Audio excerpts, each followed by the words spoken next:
also, but I only picked the ones that were either spooky or terrifying because why would I want anything less than that? So I've got 4 stories tapped up for you guys today. My laptop is over here, so that's why I'm looking off to the side. And I think the 4th story has like a little bonus story in the comments, so I'm excited. Before we jump in, don't forget to like, comment, and subscribe to support the channel.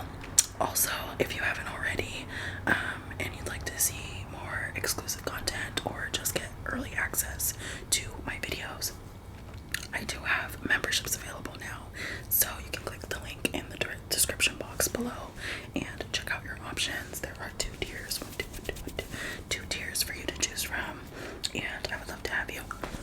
So, with all of that being said, let's go ahead and jump into the video. The first story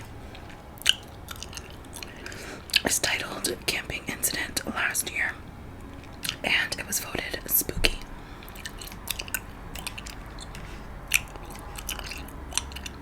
Oh, and obviously I'm going to be doing some gum chewing, as you can tell. So, me and my best friend try to go camping once a year.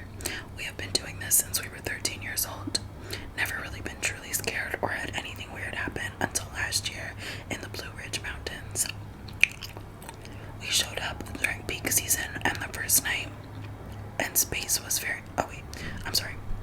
We showed up during peak season the first night, and space was very limited. We were losing light, so we set up camp on a spot on the side of the mountain. That was an absolute wind tunnel. Morning came, so we went into town, drank beers, and dicked around until late afternoon. By the time we got back up to the mountains to switch our camping spot, we were losing light again, but managed to find a more remote spot. We set up with our tents, get the fire going, and start drinking again. Time goes by, it's probably 1 a.m. when we see a flashlight aimed at us. And then it starts walking our way. We don't really think much of it and assume it's likely a park ranger coming to fuss at us about something, because who else walks up on you in a remote part of the mountains at 1 a.m.? I don't know about you, but ever since I started camping, I learned it's kind of an unspoken rule that you don't walk up on someone camping that late at night unless it's an emergency. Anyways, the person gets close enough and we realize it's just some guy, probably early 50s, in a shirt and basketball shorts, and his girl, 40s, who is avoiding eye contact with us. The man immediately forces a conversation about nothing, doesn't acknowledge the time or his girl. His eyes were darting all over the place while we're talking to him about dumb stuff, like what model or style of lantern we had and how cool it was. He was saying weird stuff like how he used to be a former law enforcement, completely out of context to the random conversation he engaged us in, when all of a sudden, he pretends to land his flashlight on our tents and says, "Oh, that's where you guys are sleeping, huh? Cool setup." The way his eyes and flashlight are moving gives us both the feeling that he's trying to see how many of us were there and what we had on us or near us, because his eyes and flashlight kept scanning the ground around us. We were getting sized up for what? I don't know. Once this guy sees everything around us, he kind of pauses for a minute, ends the conversation, and walks off into the woods. Once his flashlight disappears, me and my friend look at each other, and without me saying anything, he looks at me and says, "We're packing our stuff and getting out of here." So we did. This was the most unsettling thing I have ever had happen while camping. I think this guy was going to wait until we were asleep and come back. I just don't know for what, but I do know we were 100% getting sized up that night. Might not seem like much, but if you've ever had a moment with another human being who was sizing you up, you'll know what I'm talking about. So, I mean, it's not like spooky, like ghost Halloween-y spooky, but it's definitely spooky, like true crime spooky. Like, that guy definitely was plotting, like, and the girlfriend was definitely like, please don't put me in this, I'm not in it.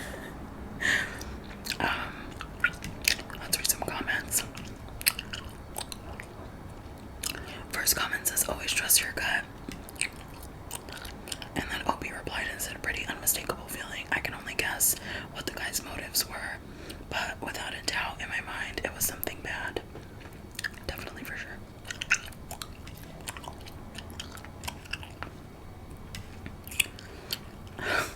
Somebody said that a tweaker MFer wanted to do something, but only the gods know exactly what. I'm glad you guys got out of there safely.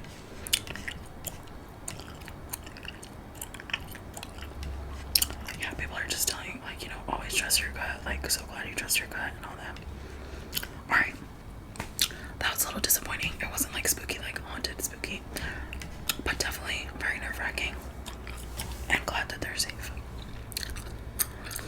So moving on to the next one. It's called Haunted Childhood Doll.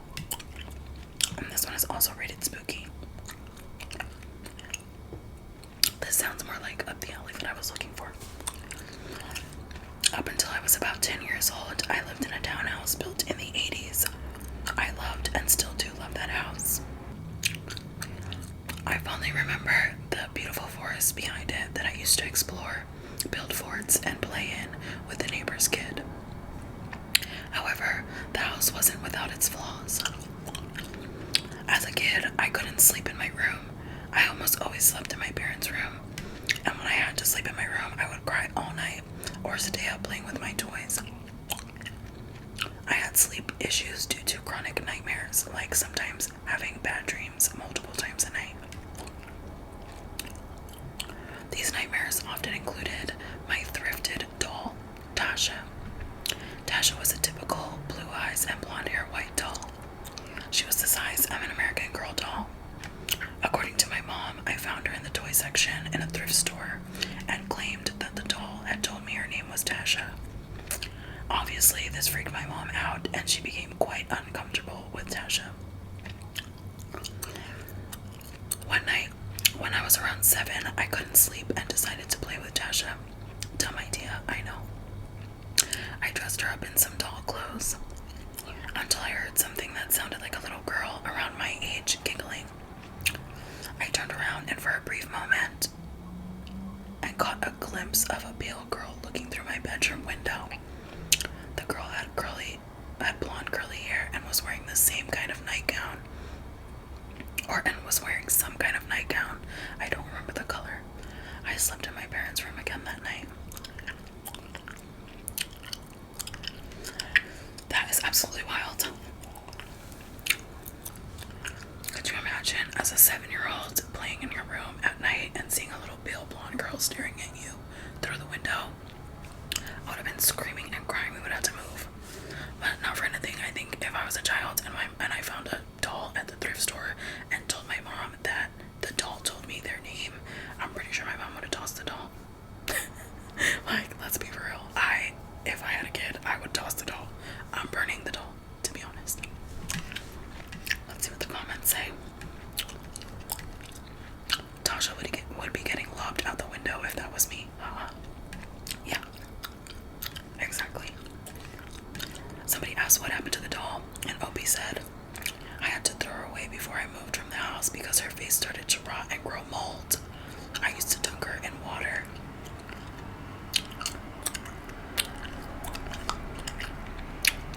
I'm glad they got rid of it. Maybe the mold was a sign. Alright, let's move on to the next story. This one is called Bus Stop, and it's voted terrifying. I had an orthodontist appointment in another city, so my mom and I took the bus. We got to the bus stop early and noticed a strong smell of pool water and sewage. While we were waiting, we noticed a man across the street recording something from the very corner. Curious, I walked to the corner of my side to see what was going on and saw about 6 police cars surrounding a porta potty along with an ambulance. That's when I realized the smell was coming from the porta potty and ran back to tell my mom. We joked that maybe a construction worker got stuck in there, but it was clear something more serious was happening. More cars showed up, and then we saw the body picking truck. Wait, what? And then we saw the body picking truck, meaning someone must have died. What the heck is a body picking truck? Just as we were about to take another look, the bus showed up. We got on and left for my appointment. After the appointment, we stayed there for some shopping. Around 1 p.m., my brother texted me saying that someone had been hit by a train. So we assumed it was just a typical accident. Then, about an hour later, my sister sent me a message saying there was a video going around of a guy swinging a severed leg. Both my mom and I watched the video and realized the man was standing right next to a porta potty, the same one we had seen earlier. That's when we put it together. The video was taken right behind where we had been waiting for the bus. When we got home, we found out that everything had happened just a few minutes before we arrived at the bus stop. We were so close to a dead body and all the chaos that was unfolding, and we had absolutely no idea. It's terrifying to think we were right there and had no clue what was going on. Like what? I'm so confused. So somebody got hit by a train, and then did somebody take their leg from the train station and then like bring it to the porta potty? Like what's going on here? I need more context. That is really, really terrifying though. Like real life terrifying. Again, like the first story.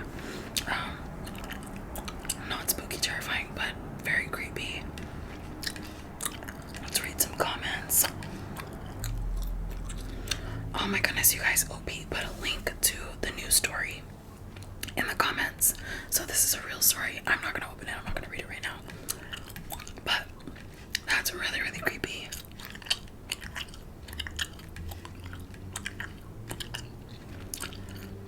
The comments are not very interesting. It said that's disturbing. Somebody asked if he was biting and eating it.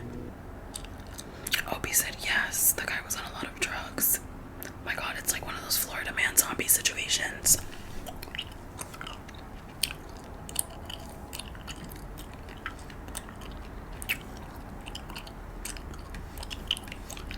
Yeah, I'm not reading these comments. That is so creepy though. Could you imagine? I've never been in a situation like that before. It's super scary. Alright, moving on to the next story.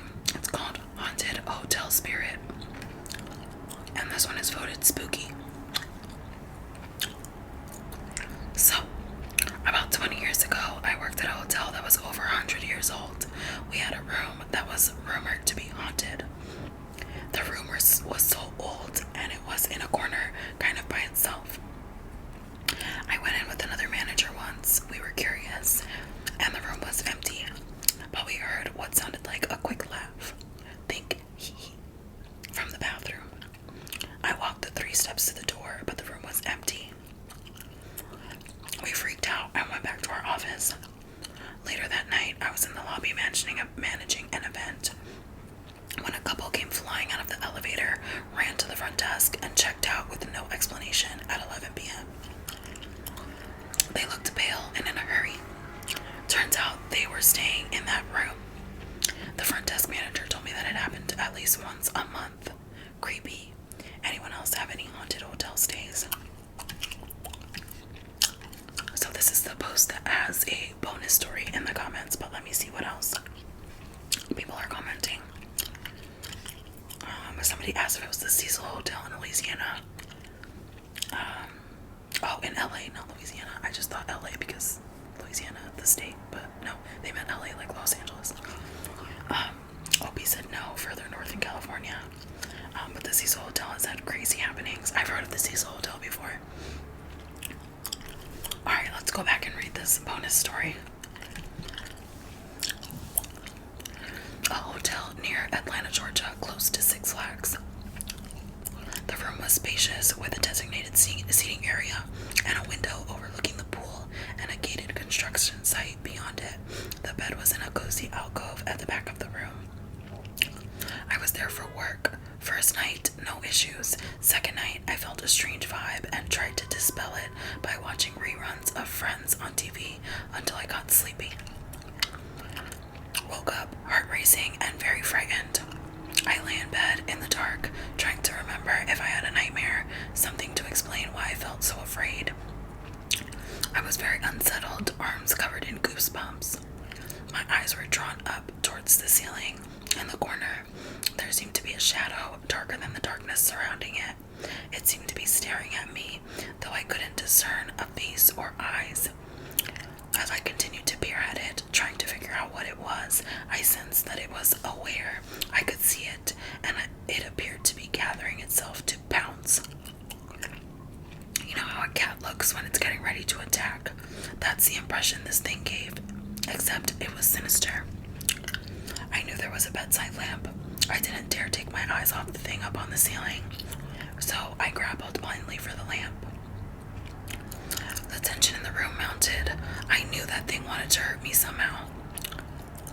Desperate, I looked away to better orient myself as to the lamp's location, and as I found and turned it on, flooding the room with light, a warm whoosh of air blew over me, ruffling my long hair. I sensed whatever it was go out the window. The blinds even rattled. I couldn't sleep after that. It was just after 3 a.m., but I was so scared I turned every light on in the room, turned the TV on. I felt very keyed up and on edge. Sat on the edge of the sofa nearest the door. I didn't calm down until around 5 when the atmosphere in the room suddenly lightened. I was still scared but felt safer somehow. I showered and dressed, packed. Finally approached the bed and looked up at the ceiling in the corner where that shadow thing had been. There was nothing there. I hadn't really expected there to be, but part of me was hoping there was ceiling vent or something that would account for the blast of warm air that had blown over me. The sound had been like wind in your ears. Anyway, when I checked out, I really wanted to ask the hotel rep if the hotel was haunted, but I didn't want to seem foolish. That is absolutely terrifying. That's the most terrifying thing that we've read here.